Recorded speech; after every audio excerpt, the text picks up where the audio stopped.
Todo mundo está preocupado, pisa ou não pisa no aeroporto, sobre os 20 milhões que o ICE aí está gastando para comprar luvas que dão choque. Você tem um motivo de ação, você tem uma causa de ação para entrar com um processo contra o governo e tentar obter uma ordem para que o Departamento de Estado já conduza sua entrevista e aprove o seu visto. E aí, pessoal, tudo bem com vocês? Como é que vocês estão? Mais um vídeo começando, mais uma vez com a presença ilustre do Dr. Marcelo Gondim aqui.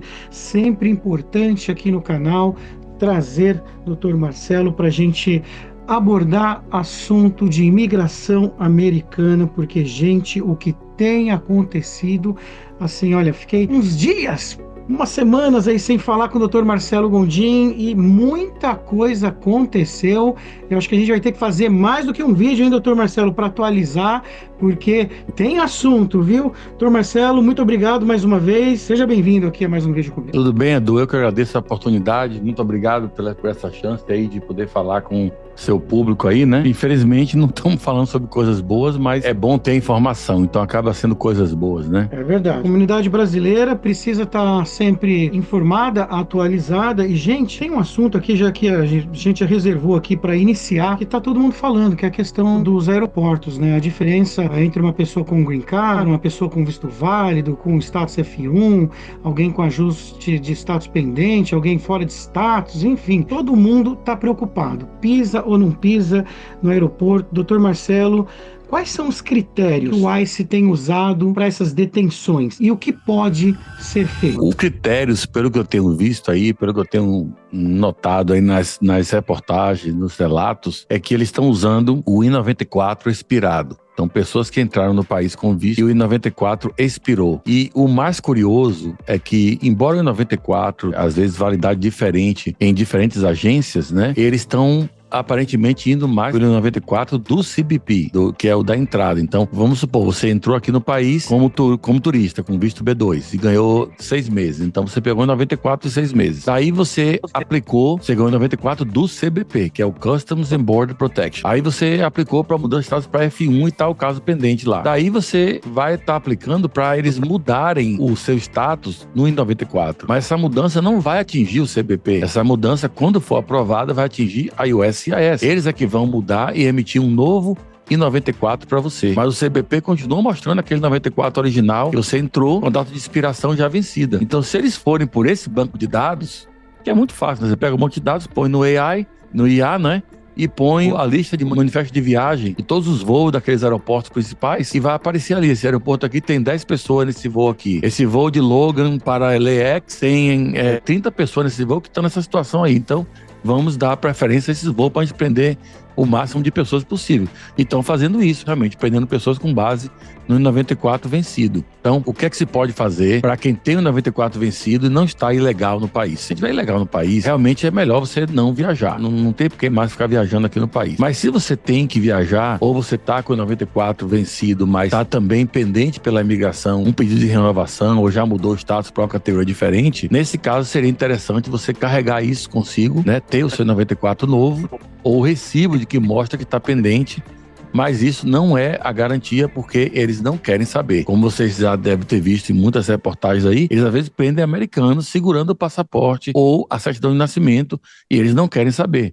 Eles prendem primeiro para investigar depois. Então, para você evitar mesmo ser preso, o que a gente está recomendando a alguns clientes é fazer essas ações em grupo, né? Um grupo de pessoas de uma cidade específica que estão no status específico podem se unir e fazer ações federais questionando a legalidade dessas prisões e, ao mesmo tempo, pedindo ao juiz uma ordem temporária, uma ordem de restrição temporária para que o ICE seja proibido de prender as pessoas naquelas condições. E isso pode ser conseguido em muitas áreas, inclusive onde você está e onde eu estou, são áreas muito boas para fazer isso. Seria mais uma proteção que a pessoa teria, onde o ICE não poderia prender porque tem uma ordem judicial proibindo essa prisão, que é ilegal. Marcelo, finalizando essa situação dos aeroportos, no caso de uma pessoa ser abordada pelo oficial do ICE, qual a sua recomendação? Como ela deve agir nessa situação? Bom, isso vai depender muito do status da pessoa, né, que está sendo detida. Se a pessoa é um residente ou um cidadão, pode simplesmente mostrar a prova do status de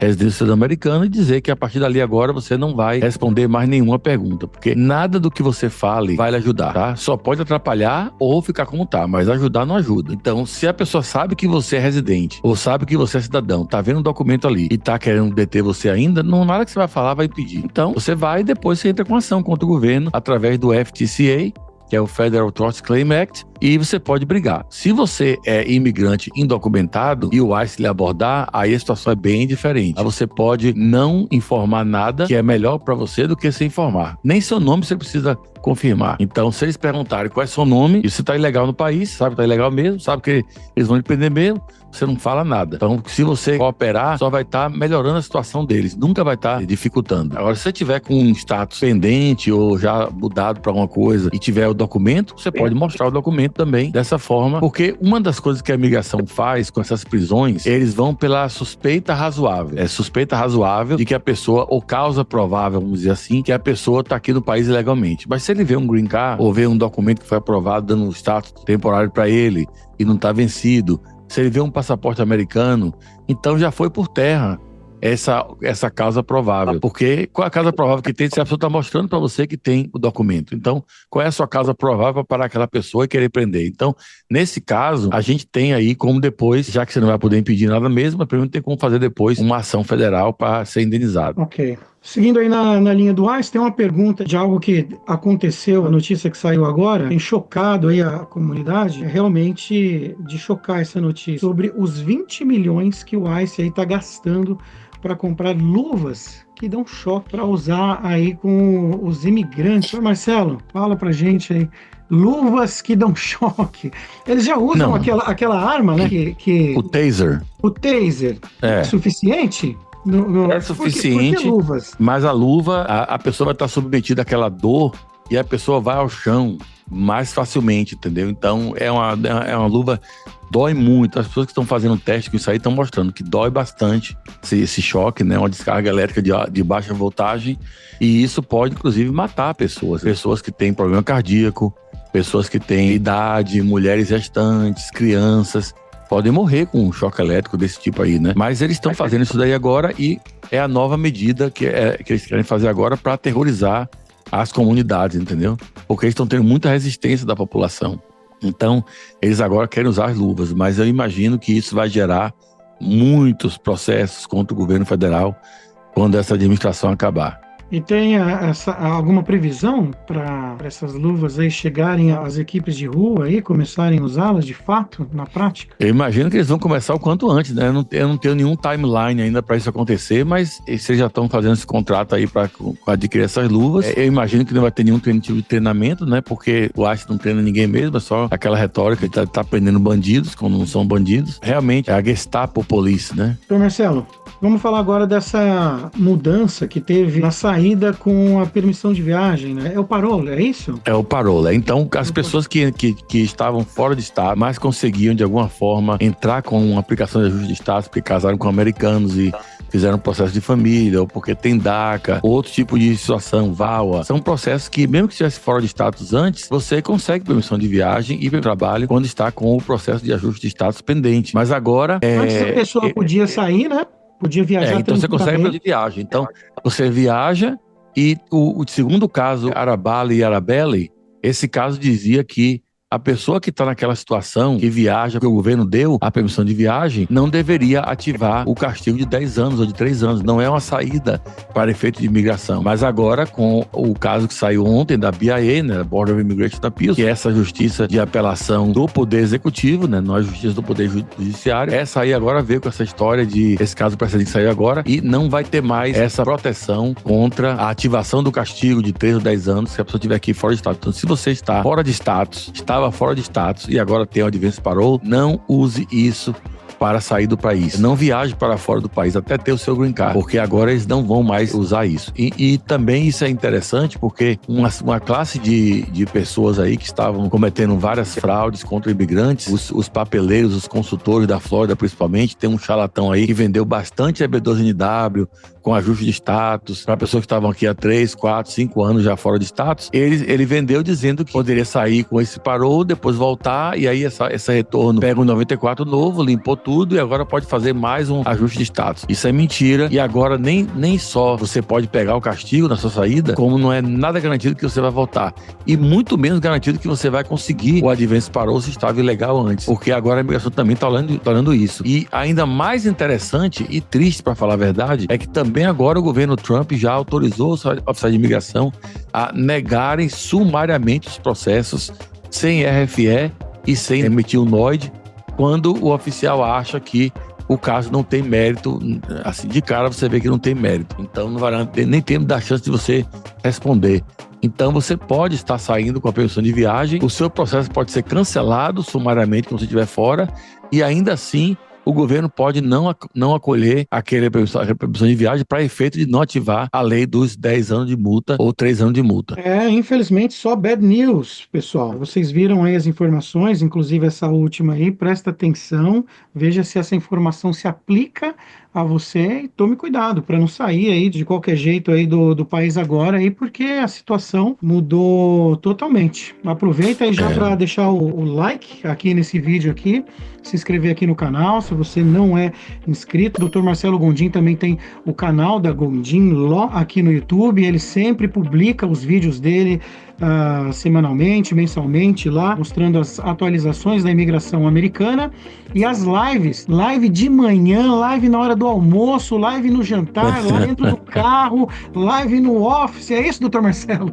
É quando dá um tempo, né? Às vezes você vê o horário da semana e não dá tempo de gravar um vídeo mais sofisticado, com edições e tal, então eu já faço logo a live ali, porque eu sei que a mensagem vai ser passada para as pessoas, né? Então fica ligado lá no Instagram também, no Dr. Marcelo Gondim, que é Gondim Law, @Gondim Law lá no Instagram. O Mestre dos Magos está deixando aqui embaixo, porque lá você fica sempre bem informado sobre tudo o que acontece com a imigração americana. E, doutor Marcelo, eu vou abrir agora as suas considerações finais aí, ou trazer alguma notícia, algum outro update a respeito da imigração aí. Fica à vontade, a palavra é sua. Bom, obrigado, Edu. Tá ali atrás na televisão, não sei se dá para vocês verem bem aí, mas um juiz federal declarou ilegal essa pausa que a administração Trump fez nos 75 países que não estão podendo conseguir o visto de imigrante. Então, a gente tinha aquele caso como Clinic versus Rubio, né, que é o Clinic, é um acronimo, né, a sigla Clinic versus Marco Rubio, que é o secretário de Estado, né, Departamento de Estado.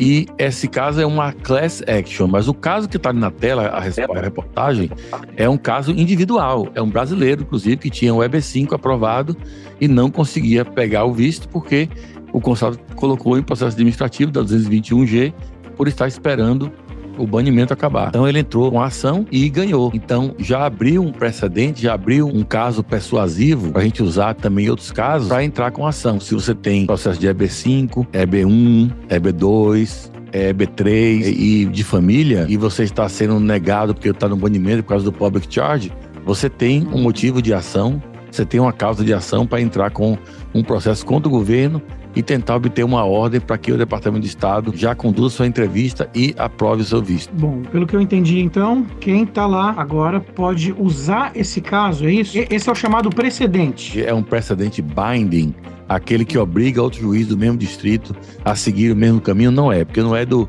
Circuito de Apelações, é uma corte distrital, mas pelo menos é persuasivo, é um precedente persuasivo. Os outros juízes vão ver, bom, se meu colega agiu assim, deve ter alguma coisa de mérito aqui, eu vou olhar com mais calma isso aqui, aí pode ser que também que consiga convencer outros juízes a dar ordens similares. Marcelo, muito obrigado pelas atualizações, pelas informações, por mais um vídeo. Até a próxima. Tamo junto, mais uma vez. Igualmente, Edu. Até a próxima aí, tudo de bom pra vocês e nos vemos na próxima. Tchau, pessoal. E a todos vocês que assistiram até aqui, muito obrigado. Deixa o like, se inscreva aqui no canal e até o próximo vídeo, se Deus quiser. Tamo junto. Fui!